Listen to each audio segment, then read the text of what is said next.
Kochi corporation ഓഫീസിലെ ഉദ്യോഗസ്ഥ A സ്വപ്ന കൈക്കൂലി വാങ്ങിയ കേസിൽ വിജിലൻസ് റെയ്ഡ് തുടരുന്നു. കോർപ്പറേഷൻ വൈറ്റില സോണൽ ഓഫീസിൽ 11:30 എത്തിയ വിജിലൻസ് സംഘം സ്വപ്നയുടെ ഫയലുകളെല്ലാം വിശദമായി പരിശോധിച്ചു. കോർപ്പറേഷൻ ബിൽഡിംഗ് ഓഫീസർ സ്വപ്ന ഇന്നലെ വൈകിട്ടാണ് കൈക്കൂലി വാങ്ങാനെത്തിയപ്പോൾ പിടിയിലായത്.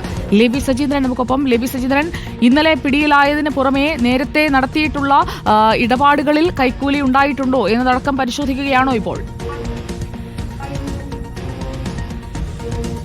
തീർച്ചയായും സുജയ പാർവതി, 45,150 രൂപ കൂടി സ്വപ്നയുടെ കാറിൽ നിന്ന് വിജിലൻസ് സംഘം ഇന്നലെ കൈക്കൂലി വാങ്ങിയ 15,000 രൂപയ്ക്ക് പുറമെ കണ്ടെത്തിയിട്ടുണ്ട്. ഇതേ തുടർന്നാണ് ഇന്ന് സ്വപ്ന ജോലി ചെയ്യുന്ന കൊച്ചി വൈറ്റിലയിലെ ഓഫീസിലേക്ക് വിജിലൻസ് സംഘം എത്തിയപ്പോൾ പരിശോധന നടത്തിക്കൊണ്ടിരിക്കുന്നത്.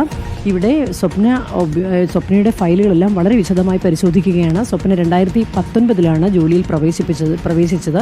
2023 ഇവിടുത്തെ കൊച്ചിയിലെ ഓഫീസിലേക്കും എത്തി. ഈ 6 വർഷത്തെ കാലയളവിൽ അനധികൃതമായി എത്രത്തോളം സ്വത്തുകൾ സമ്പാദിച്ചിട്ടുണ്ട് എന്നുള്ള കാര്യം വിജിലൻസ് അന്വേഷിക്കുകയാണ്. സ്വപ്നയുടെ ബാങ്ക് ഇടപാടുകളും മറ്റും പരിശോധിക്കുന്നുണ്ട്.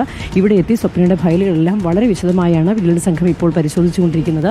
ഏതായാലും സ്വപ്ന അഴിമതിക്കാരുടെ ലിസ്റ്റിൽ വിജിലൻസ് തയ്യാറാക്കിയിട്ടുള്ള സർക്കാർ അഴിമതിക്കാരുടെ ലിസ്റ്റിൽ ഉൾപ്പെട്ട ഉദ്യോഗസ്ഥ തന്നെയാണ്. അതുകൊണ്ട് കുറച്ചു കാലമായി സ്വപ്ന നിരീക്ഷണത്തിലായിരുന്നു. അതേ തുടർന്നാണ് ഇന്നലെ ഇത്തരത്തിൽ രാവിലെ ഒരു പരാതി കിട്ടിയതിനെ തുടർന്ന് വൈകിട്ട് സ്വപ്നയെ കാറിൽ എത്തി കൈക്കൂലി വാങ്ങുന്നതിനിടയിൽ വളരെ നാടകീയമായി വിജിലൻസ് ഇന്നലെ അറസ്റ്റ് ചെയ്ത് സ്വപ്നയെ ഉച്ചയ്ക്ക് ശേഷം തൃശൂർ വിജിലൻസ് കോടതിയിൽ ഹാജരാക്കുകയും ചെയ്യും. ഏതായാലും സ്വപ്നയുമായി ബന്ധപ്പെട്ട കൂടുതൽ ഇടപാടുകളുടെ രേഖകൾ വിജിലൻസ് ഇപ്പോൾ പരിശോധിച്ച് വരികയാണ്. സുജയ. ലെബി സജീന്ദ്രനാണ് കൊച്ചിയിൽ നിന്ന് വിവരങ്ങൾ നൽകിയത്.